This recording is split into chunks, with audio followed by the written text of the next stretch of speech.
All right, I think we're live. What's going on, everybody? I'm going to try not to sit down too fast. I just got through saying, hey, whatever we do, don't bump the table. Don't bump the table. You did it. And I bumped the table. First I want to say we've tape measured 6 feet apart from one another. I think we're close. We're very, very safe here. We're close. So don't worry about that. We already see some people hopping on. I can't see names. I'm going to come over here on this computer and try to follow along that way so that we can see a little bit better. But we're excited that you're hopping on. I don't know where you're at. Here's what we need you to first do. If you're watching this live with us, tell us where you're watching from so that we know you're here and we just can interact with you a little bit. We also think something we discovered last week on Wisdom Wednesday is what we're calling this, is that you guys add as equal value really as these guys add. So you guys are watching, feel free to chime in, feel free to comment, and especially ask questions. If you hear something that just resonates with you, you can even use your comment feed like a journal and just put it in as a note, because I'm telling you, you guys and even ladies that are watching, you bring a lot to the table. And so anyway, these guys are worried about how they look. I try to tell them it's going to be fine. They're all right. But regardless, I'm popping on here. I'm trying to catch up with the feed here. Let me make sure I got that going, and then we'll get started.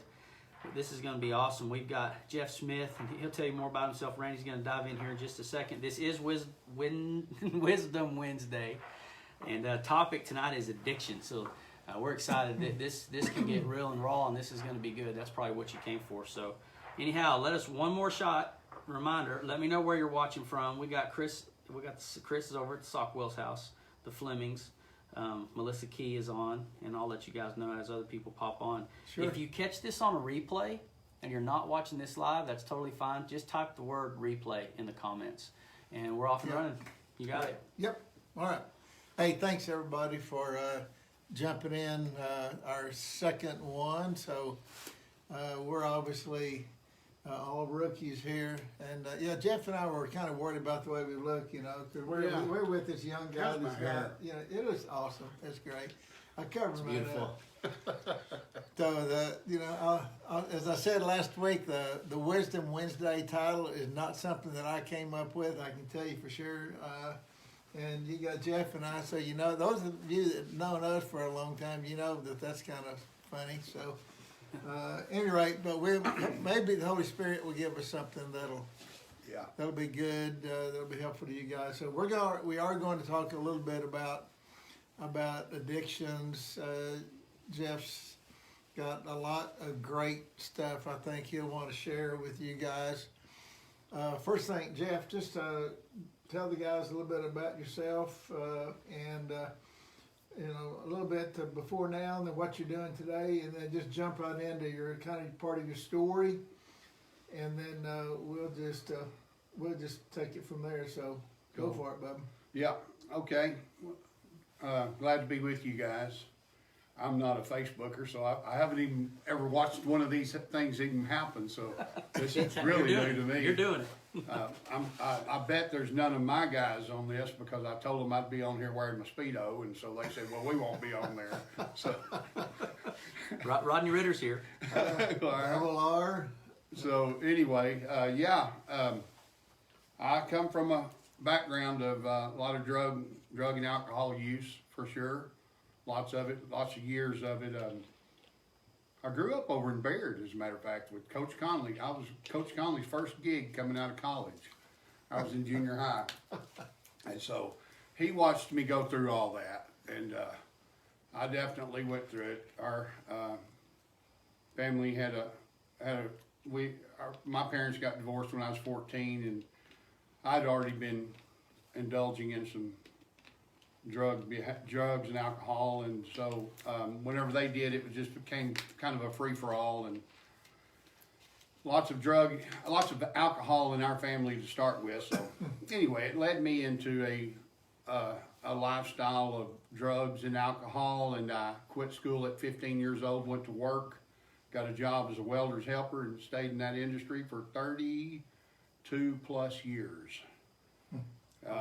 They accepted me, and I figured that's where I better stay. Found somebody that would take me. So anyway, but I've claimed marijuana and cocaine was my drug of choice, but really my drug of choice is whatever was in front of me, and that's the truth. Yeah. And I didn't, it just became a lifestyle. It became chaotic, and I got in a lot of trouble over it. Stayed on probation for years and years. I mean, as soon as I'd get off probation, I'd get back on probation. Spent so much money on it, and knowing I was raised in a church, I knew all along that it wasn't the lifestyle that God had intended me to live.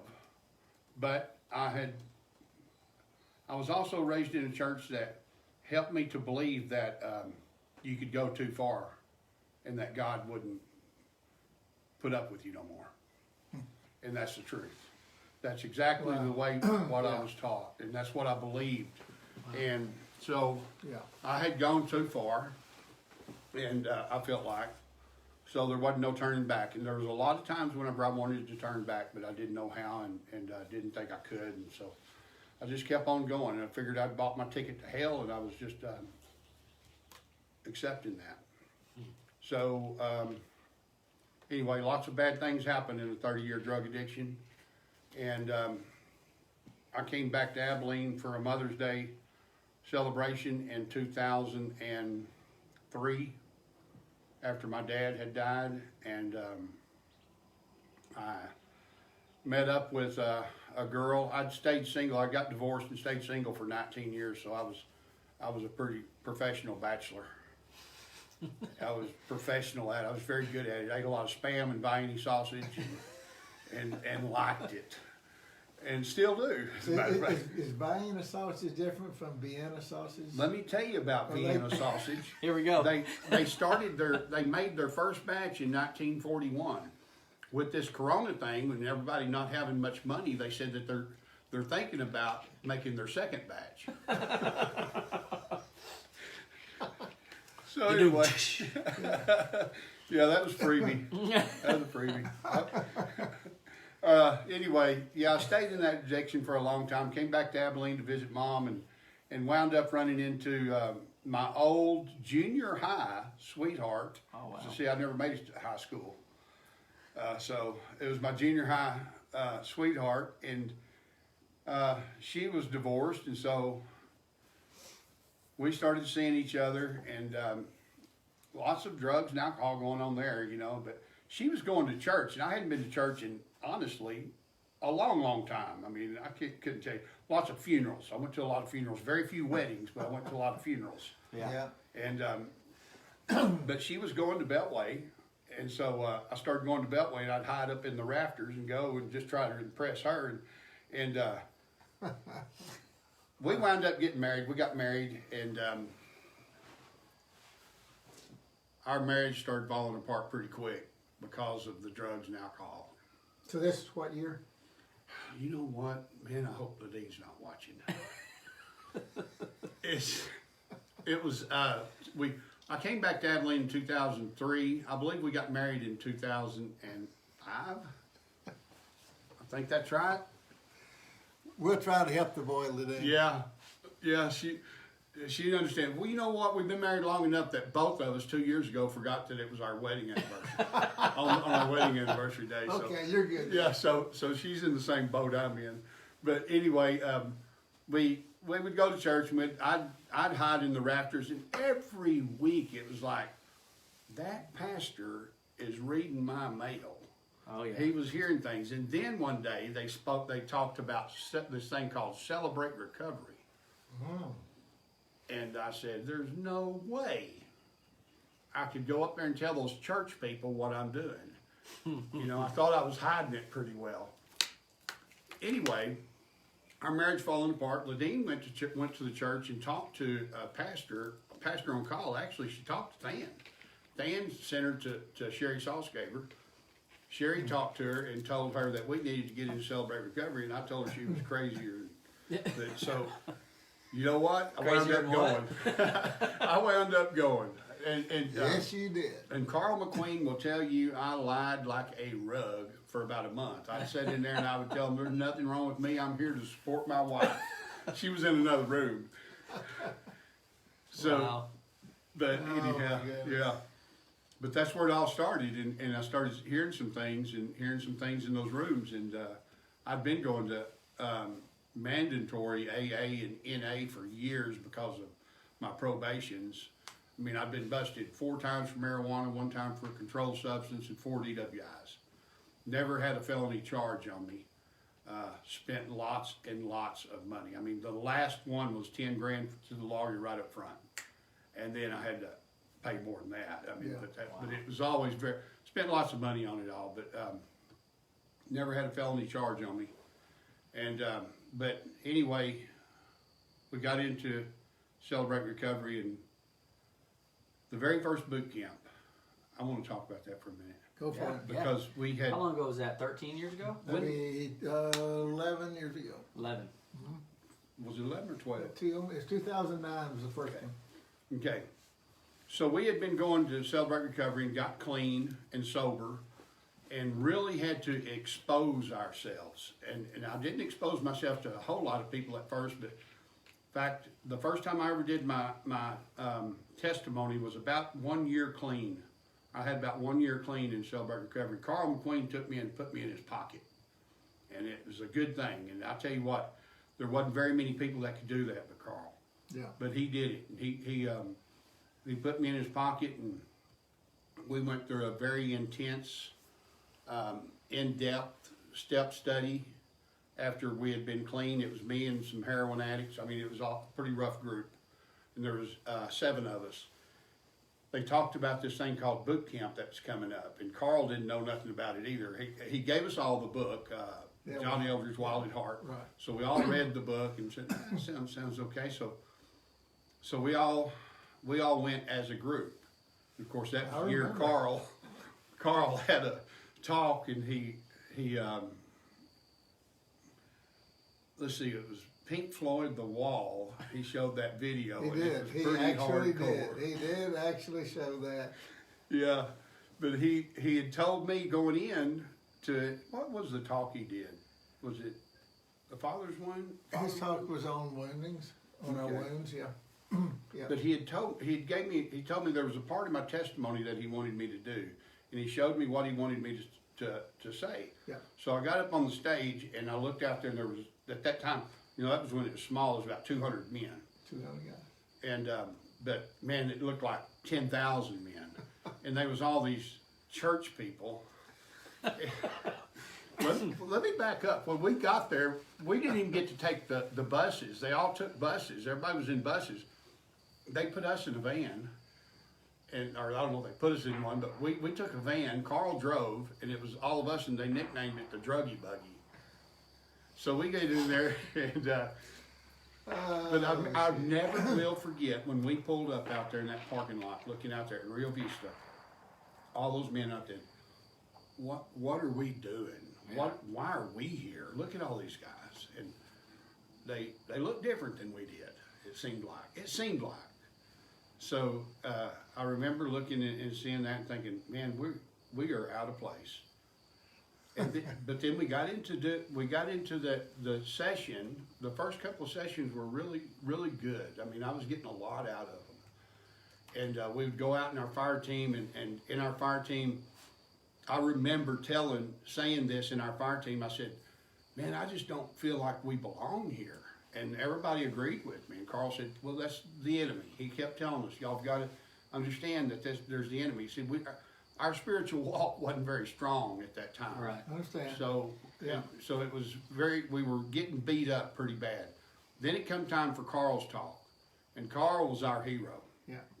Mm-hmm. So Carl got up there and he talked, and then I got up to give my testimony, and I looked out there and I seen all these guys, and they were all looking at me, and so I couldn't take it. I couldn't stand it. So I had the cap on, and I put my cap down like this, and I was reading it, and I wouldn't look out at them, and then whenever I got about halfway through it, I looked up, and I seen some mouths open, because it was a pretty hardcore part of my testimony that he wanted me to give. Yeah. Yeah. And so I gave it, and I seen these guys out there looking at me like, I can't believe this guy just said that. And after I finished, see here, I can feel this. I hope I don't. But when I finished, those guys stood up and clapped. Yep. But I remember how I felt. I felt, man, I know why we're here now.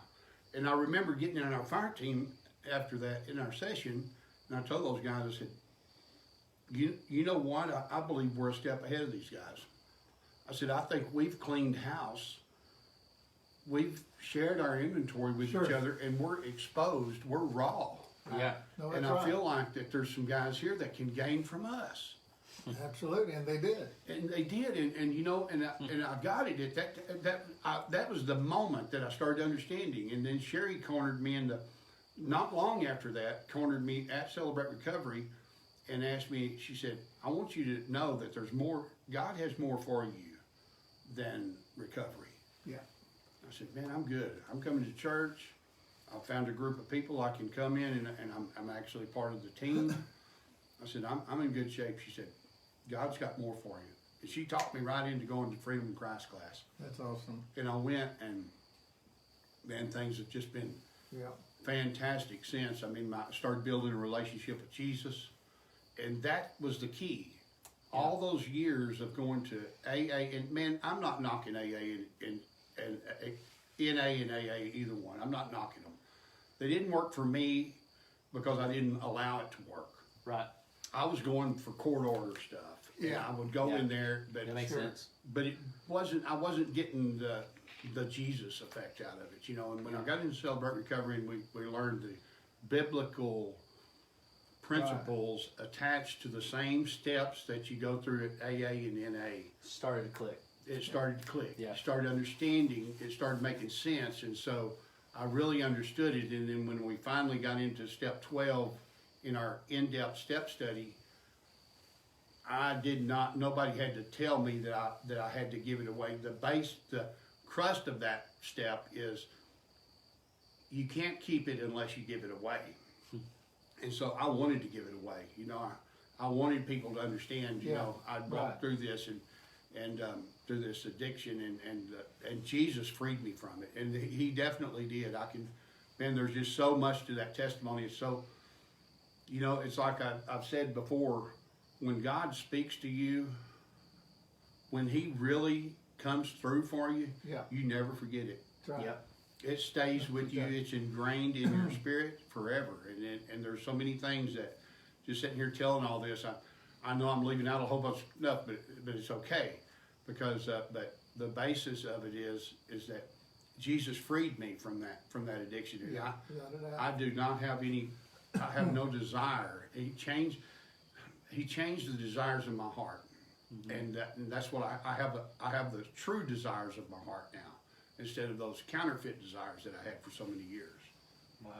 So Jeff, I remember you and I met. So not long after you got the Beltway, I think you had started CR, Celebrate Recovery, and I remember I met you a couple years before boot camp, that first boot camp you were talking about, and it's been fun to watch you over the years, and I jumped into my role as a men's pastor right before that first boot camp, and so we've gotten to travel a lot of roads together, and for you guys that don't know, we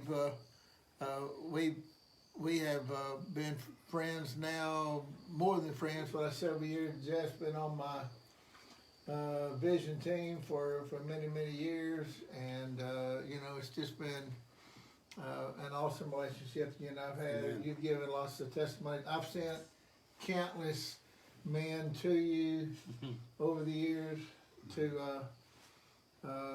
talk to about their addictions and so forth. So you know how much I love you. And of course, one of my most fun things that I get to do is that I get to walk in every now and then, and I'll see Jeff at a staff meeting, and I say, "Hey, Bub, you're one of these church people now," because we call him the Fuzz. Yeah. Fuzz is our pastor over Boots on the Ground.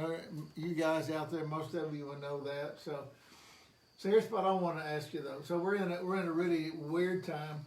I mean, it's always hard for people to come out of whatever deep addiction that they may be in at any time. But now we're in this coronavirus deal, and that brings its own set of a little change in the environment and all kinds of things. So first thing I wanted you to talk about, what would you say to guys or ladies who may be struggling with a drug or alcohol addiction, and they may be where they started to realize it's really true, maybe they're still in denial, whatever they are, what would you tell them? What happened that allowed you to take your first steps to get help? What would you tell people today in the middle of all this crazy season that we're in? What would you tell them? Sure, yeah, that's a good question. I like Randy said, I get lots of people with drug addictions and alcohol. The Lord prepared me for what I'm doing right now. He really prepared me for everything that I'm doing. And a big part of my service with Beltway is, and with the community, is to walk with men through out of their addiction, and it's all I can do is show them, let them know what Jesus did, how it worked for me. Yeah. Right now, during this time with this Corona stuff going on, boy, it's hard to call that stuff, isn't it? I know. Yeah, I know. But with this Corona going on, you know, there's a lot of good things coming out of this. I need to back up a little bit there because there is. But I'm getting I've been talking to a lot of guys. I'm getting a lot of phone calls. And guys that are just really, really struggling right now. They were struggling going into this. I've got 3 or 4 guys that I've talked to in the last couple of weeks that it's the first time I've talked to them, that they're just now saying, "Hey, man, I feel like I know I need to change." Yeah. I'm not going to minimize the difficulty of doing it the way that you're having to do it right now. If you're going through that change right now, it's very difficult because community is the key. That's right. Is the key to it. It's isolation things. And Yeah. picking up that 1,000-pound phone is always something that's very difficult for anybody, even before this Corona thing. But right now, it's the only way you can do it right now. Yeah. So, you know, the way what I'm telling them now is, just keep calling me. Call me, and you know, and get some other people on your string. And Carl taught me that. Don't just have one guy that you're leaning on all the time. That's good. Not just one sponsor. I mean, he encouraged us to have a group of accountability partners. You bet. No matter That where way you if I turn, call- you run into something. Right. That's right. If I Right, call absolutely. Zach ain't answering.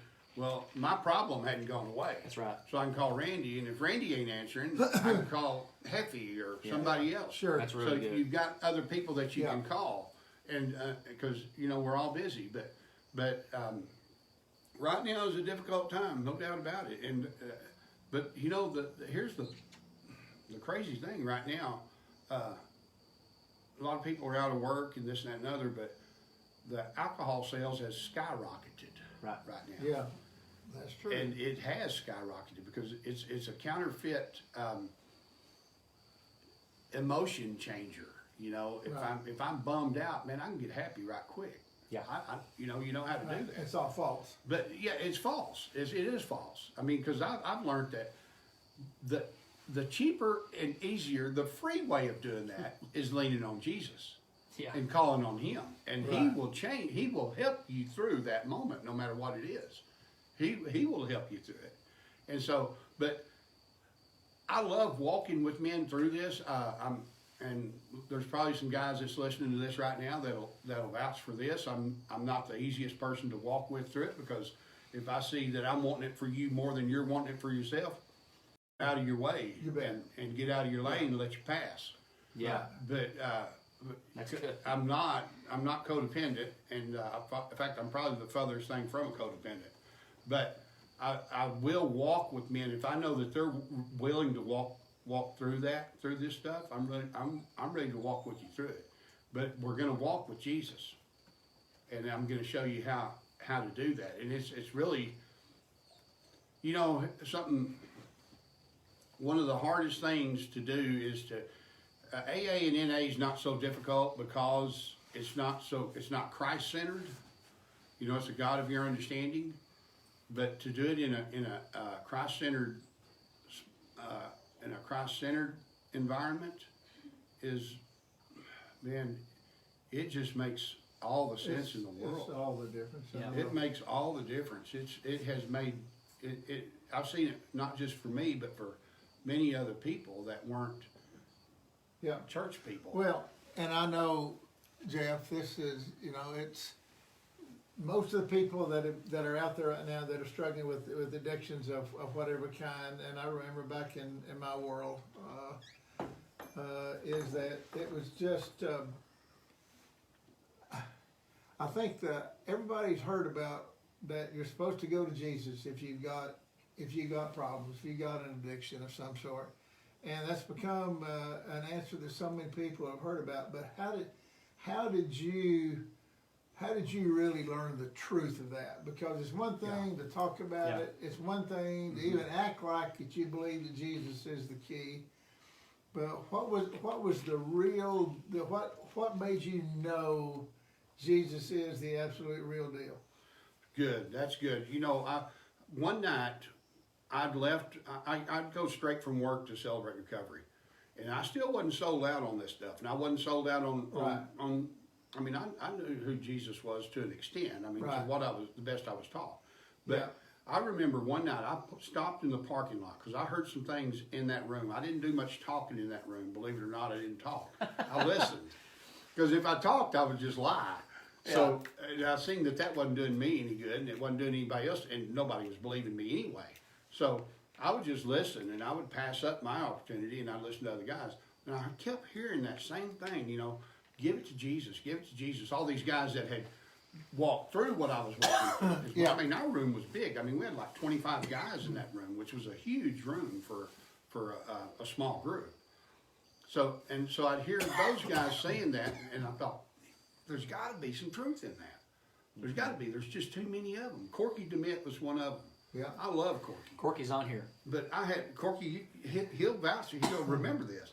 But he used to say, and I really didn't give him much credit because, here's why. He had got clean when he was in his 20s. He's my age. Me and him and Carl are all the same age. And Carl got clean pretty early on. I mean, he did. But Corky had gotten clean like in his 20s. And I thought, man, this guy can't help me because here I am. I've been in this for 30 years, man. And so there's no way he can relate to this, you know.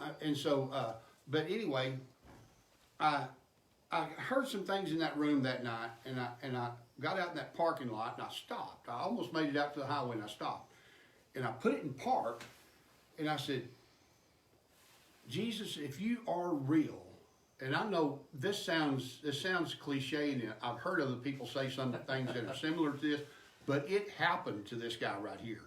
It really happened to me, and I'm not saying it didn't happen to other people that I've heard say that, but I said, Jesus, if you're real, show me, help me to not want this crap in me and not feel like I need this. And man, my body just started shaking. I mean, and I just trembled, and I couldn't stop. And it wasn't like my cravings went away, but that happened. Yeah. Mm-hmm. I knew God answered me.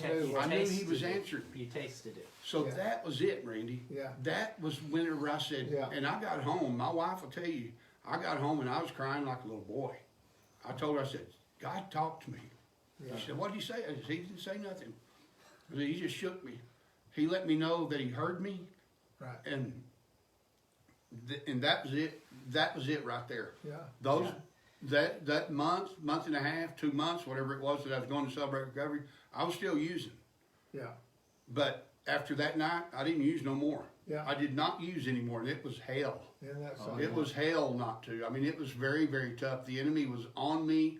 He was at me all the time, and I learned so much scripture during that time. I would put things in my pocket, and I'd pull it out during the day. Ephesians. I remember you telling a friend of mine this very thing. Yes. About it. Yeah. Simple addiction. Addiction's addiction, right? That's It right. doesn't matter if it's it doesn't matter. It is. how big or small. Yeah. It's still there's a foothold the enemy's trying to get and That's right. take out your identity Yeah. and So convert it it's- into something else. That's right. So it's that when something like that happens, and what we started out with when we said this, when we started this thing, when God speaks to you, you never forget it. Right. So when Yeah. that happened, He knew that I knew Sure. that He answered me. That He said, "Okay, you want me to help you? I'll help you. I'll walk you out of this." And I knew, like I say, I didn't hear Him, but He told me just Yeah. by shaking me and getting my Sure. attention, and so I knew it was real. I knew it was real right then. So the next week, whenever I went to CR, I couldn't wait to get there. I had something to say, and it wasn't a lie. Yeah. Yeah. But you know what's really cool? There are a lot of great things about that Yeah, a that lot. story. Yeah. The thing though that I love about it, because I can say the same thing for me. I know a lot of Zach's story is that it's just an amazing thing that God reveals Himself to us, reveals Jesus to us, and reveals Holy Spirit to us Yeah. long before we have any idea of what's really going on, and long before we begin to walk in any freedom really at all. He still loves us and will come to us and reveal Himself to us and give us that help, and we're still idiots in a lot of ways. Yeah. Yeah. That's the truth, and you start depending on Him whenever you start seeing, well, this is real stuff. This is real. And so, honestly, kind of tested Him to an extent. Sure. And Yeah. okay, I'm going to pray this prayer. I'm going to pray this prayer for a strength for my spirit, to strengthen my spirit. And I'm just going to see if He does. And He did. Yeah. And so Yeah. whenever I start getting that, then I would want more. Yeah. I would keep going in for more. And that Yeah. Ephesians 3:7 Oh, yeah. through 14 through 21, I memorized it because I carried it in my pocket so often, so much. Wow. And I would, whenever I would start feeling, Yep. okay, we call it cravings, or we call it relapse, whatever you want to call it, is what it is. It's a craving is an attack from the enemy. You call it what it is, and it starts making more sense. It's an attack from the enemy. A relapse, don't call it that. Call it partnering with the enemy. And I'll Right. tell you what, when you Right. start talking that Right. language, you start Right. calling it what it is, it makes a difference. Right. And I am not one to say that I want to partner with my enemy. I don't care who my enemy is. Yeah. I don't want to partner with him. I had never been to the service, but for guys that have been to the service, I guarantee you they can relate to that. I think we all can as Right. men. All men can relate to it, and women too, can relate to the Sure. fact that we do not want to partner with our enemy. Right. So if we quit westernizing the language and call it what it is, What it is. I exactly. guarantee you it makes Yeah. it makes a difference in us, and it makes us stronger. Yeah. It It makes us stronger. I'm not going to partner with the enemy. Instead of saying I relapsed, say, you know what I did? I partnered with the enemy yesterday, and I went and did what I told Jesus I wasn't going to do, and I told him I didn't need Right. him right now. Right. And you start calling it that. But you grow some spiritual muscle. That's right. Yeah. Yeah. Yeah. I think when you do that too, you open up this ability to start to speak to the mountain instead of about the mountain when the next attack comes or whatever. I'm Right. sure you've had those moments where you're beginning to tell the enemy whose you are and affirming those own words. Yes. Yes. Yeah. It's just, Rick Warren said, and Rick Warren, he Celebrate Recovery came out of Saddleback Church, and as a guy named John Baker, not our John Baker, but a John Baker at Saddleback Church wrote it. But Rick Warren had a lot to do with it, and he said one time, in one of the teachings was listening to, he said, God will move your mountains, but you got to bring a shovel. And you can't just stand there and lean on it like a state employee. I hope there ain't no didn't mean to offend anybody. It's Just okay, tell you're you, somebody get mad at Rick Warren. He said it, but it makes sense. Yeah. Oh, he's yeah. he's not just going to set back. He's not going to move your mountains while you set back and Yeah. watch TV. You know, you I- got to get out and do the I labor. totally forgotten that your connection to the Ephesians 3:14-21. That's been the exact same life scripture. God spoke to me in 1978 in the middle Wow. of my horrible porn addiction that I have for so long. Ephesians 3. Ephesians 3:14-21 is the prayer. Paul's praying for the Ephesians. It's the most 14. incredible. And it's for strength. It's for strength It's for for strength, our inner being. Yep, is inner what it being is. to begin to grasp what the love of Jesus is, what allows you to be able to Yeah. have the strength to go on. I remember So it. I've One of- forgotten that was your scripture too. And that- one of the advanced boot camps, if Hefty's on there, he remembers this, and so does Jacob Brewer, who was on the same team. But that was kind of the theme scripture Yeah. for that Yep. advanced boot camp. Yep. And so some mighty things happened, didn't they, Jacob? Didn't they? Some I big remember. things happened to there. that big man. Yes, in our room. Right. I mean, it was some awesomeness going on with every one of us. I mean, we were all slain in the spirit at the same time. It was just Wow. really, really awesome. I But remember that. you pray that prayer and you It'll will do get it. something. But yeah, that's a long way, a long answer to your story. that's a but it's- great- it's that's God. great. I've got a couple right Hey, here. yeah, who else? Who else So there's a talking handful to of us? people, you kind of hop in, hop out. Alex Rooney's in here, Casey Stone, Joe Hey, Don Alex. hopped on, Mel Key. I don't know if you got Chris Taylor is on. Hey, Chris. Chris was talking about boot camp a little bit ago. I got a couple different things pulled up. Corky Dement. There's other guys. I'm going to miss them if I just start throwing names. But John Riddlehoover, I don't know if y'all remember. Hey, Big John, you John's bet. on here. He's Hey, over at bud. DFW. You bet. He wanted, and I think you may have answered this a little bit, really, with the card part. But I want to ask it anyway. What is going to? He put in quotes, going to Jesus. What does that look like practically? Going to Jesus. Practically. Practically, you know, it's just putting your trust in him, and you know, my prayer life wasn't very good at all, and because I really just didn't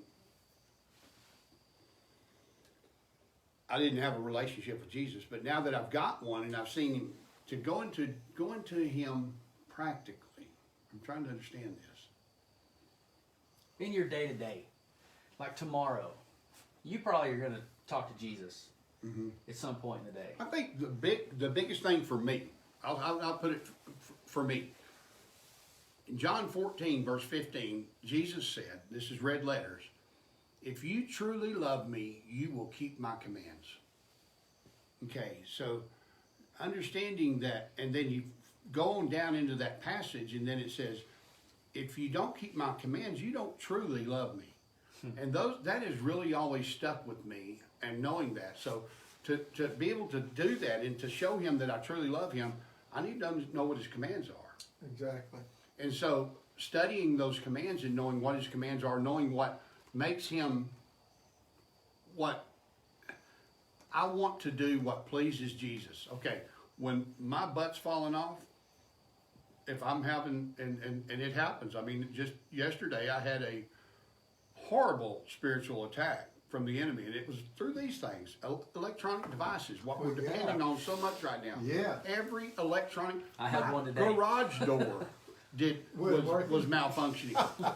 Everything was malfunctioning, and you know, when I left to go to work, I had an early morning that morning, and my wife doesn't leave the house till right before 8. She's got to be at work at 8. She gets there about 8:05. Hope her boss ain't listening. But I'm sorry.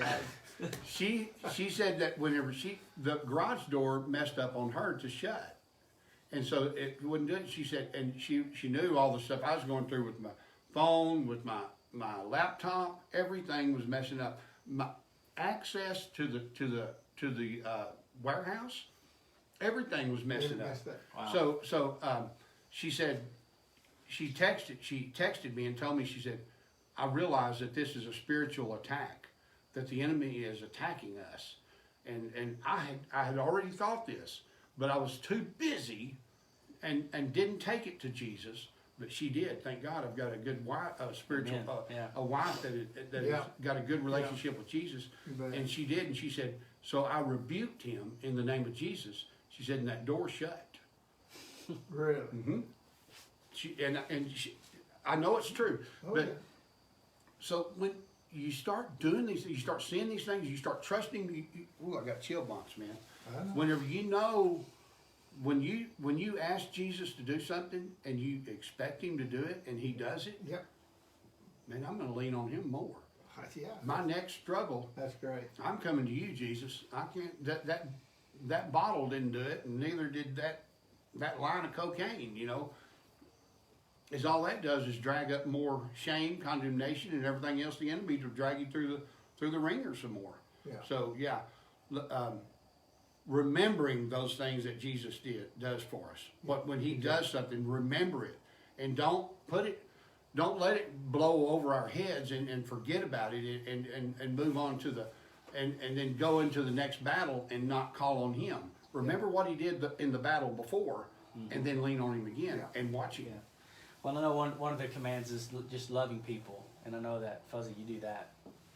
I mean, I don't know who does it better, you know, and so I feel like you're probably in relationship even through some of the work that you do, and then other people are coming into that too, just getting hands dirty, and I know what that's like, and the conversations probably that brings, and I don't mean to interrupt, but you said something earlier we can't hop off here without bringing up. You said you got in Carl. If you're just now hopping on, let us know you're on a replay.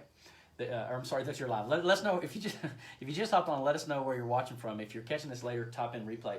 But what Fuzzy said earlier was that he hopped in a guy's pocket, and I have been thinking about that this whole time. That's the big deal. A couple things. What if you hadn't hopped in his pocket? What if he hadn't let you hop in his pocket? Mm-hmm. What if there wasn't a pocket that he hopped into at one point? And then the real thing I thought about was, and you don't have a number, and it's not about that, but I am curious, how many people do you feel like through your journey since getting saved and giving your life to Jesus have come into your pocket? Many. Oh my goodness. Many. And you know, I think about that a lot, Zach. I really do. And I don't do it boastfully. I do it to glorify God. Absolutely. You know, and yes, me coming in to Celebrate Recovery at the time I did, and for Carl to be there just with open arms. Mm-hmm. Honestly, he and I had met years ago. He was a bartender at a bar I used to go to. Yeah. But I didn't know him. But he was bartending there, and I didn't pay no attention to the bartender, hairy, old bearded guy, you know. But yeah, I get it. Yeah, we That's not what you're looking for. Yeah. So, but that was a divine appointment. The Lord intended. He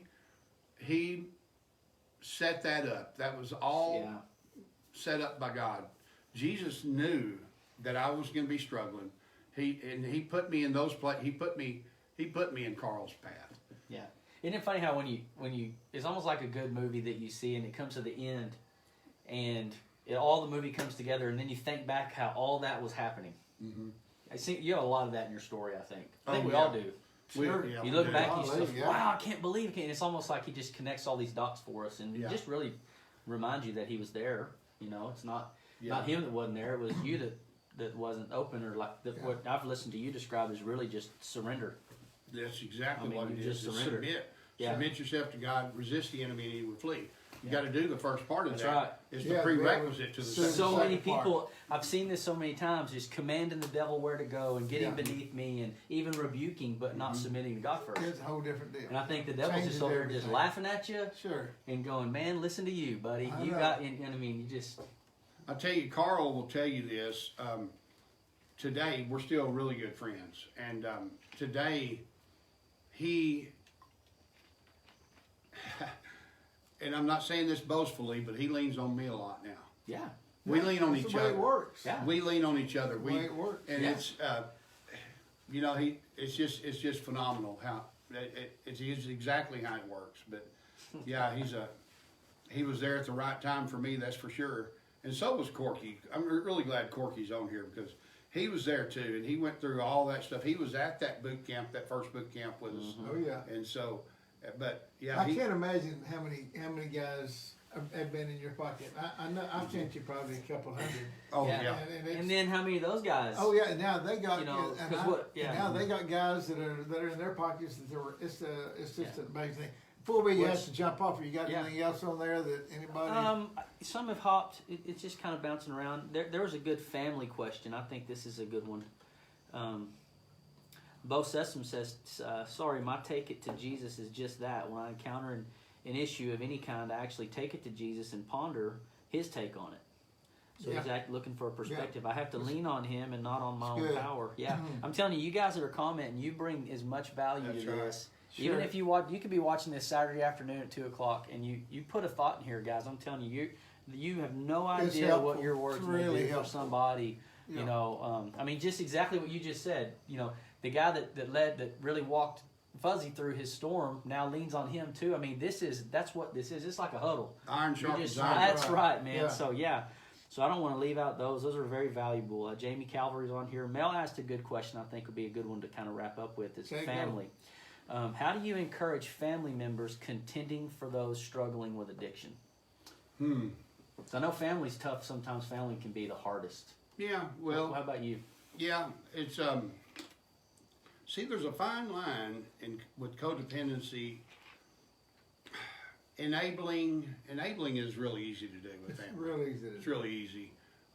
My mom wanted me to get clean for a long time, but through her loving, she really enabled me more than she did anything. But families that are going through it, and if there's, I guess she's talking about like if there's I'm just gonna say it could be either way, but say the husband has got an addiction and Yeah. Yeah, or maybe say your sister, or your dad, or just any extended family, close family. yeah, I've struggled You with show that. up to the reunion, and you're not the guy that was at the reunion 5 years ago, and they're going, "What is it?" And now all of a sudden, oh, he's better than, that's Jeff. He's better than everybody now, and This is going to sound really, really simple and really cliche, and it's going to sound churchy, but prayer. yeah, Because Well, sure. that's what got me. That's exactly what happened. My mom prayed for me, and prayed for me, and prayed for me. And I've seen, and I can't tell you. I would name some other names in our family that this has happened with. That prayer is what has done it, and it's exactly what got me to the point where I was able to Yeah. even step out of that Yeah. stuff. yeah. Hey, I'll tell you this. I coached with a guy. We were new in a small community. My wife and I, we were just both just completely posing, and had no foundations whatsoever. And our stuff came out with each other. We got exposed. Really, it was very similar to your story. We got set free. We found the Lord. We gave our lives to Jesus. Went through freedom, deliverance, the whole nine. I mean, just went on a tour for forgiveness with people and the whole bit. But we went back, and we'd probably been free for probably 6 months or so. And there was a coach and his wife that we were there with, Brent and Amy Cooper in East Texas. And they invited us to church. We went to church with them. And on that Sunday, they were doing this service, and they had all these rocks. Well, these rocks had names on them. And 8 months before, they had put our name on a rock and Wow. Yeah. put it up there. And I mean, I'm telling you, it's like you said, it just Yeah, gets me. yeah. But these people were praying. They didn't know our issues. They were praying for us and had taken that to the altar, literally. And never said a word. And I do believe that There's so much there's power in so that. much power in that. And yeah. and pray for like godly people to be in their presence. Yeah. For when they go to 7-Eleven, that a godly person be in there and say something to them that's going to really be meaningful to them and help them to recognize that. Yeah. And godly people even in their workplace and stuff like that. Oh yeah, that's a whole nother. That's a whole nother time, isn't it? We can get a whole. Yes. We'll have to do that at some point in time. So, hey, I guess we ought to let these guys that are watching go kind of get ready to. They're probably these old guys like me. I get ready to go to bed right about in 5 minutes. Yeah. So, no. Hey, I appreciate you being on. Absolutely, my pleasure, a man. lot, Thanks for Zach, having me. for Yeah, you running bet. it again. So, guys, remember that this will be on video at Beltway Park Men on Facebook. You can catch it if you just not getting on, you missed it. You can catch the whole thing anytime that you want to, that you can. If you want to send Jeff an email, it'd be great. Jeff Smith at beltway.org. You can do that. You can send anything, any comment or question to me as well, Randy Reese at beltway.org. But This is our second time, everyone. Thank you for joining us, jumping in. So if we can get technology to always let us in. We had to fight a little bit again today. That's why we're all together, because we couldn't get Zoom to working exactly right. Yeah, So, yeah. but next, Lord willing, next Wednesday night we'll do another one. We'll have another one. Don't know for sure who might be our guest, if you will. But Zach, you have anything else that you that I've forgotten? We need to say these guys. Don't forget to put comments in here of your own. You know, I'm telling you, you guys who are watching this, the value is, it just reciprocates itself, and it doesn't just stay here in this thing. These things go out to other people. You just never know. I mean, who's, just like we just finished up here with, you never know who's being prayed for and catches something like this at the right time and sees the right thing. I mean, there's just an intentionality, and there's a power in our words too. So you guys bring a lot of value. Feel free to like this and share it. You can share it anywhere you want. Yeah, man, just you're blessed to be a blessing. I mean, we're excited about what we got going here. All right, great stuff, everybody. All right, See I'm you gonna try to guys turn this next thing off week. without dropping it. We're gonna turn it off. So you guys get your drink of water and go to bed. Amen.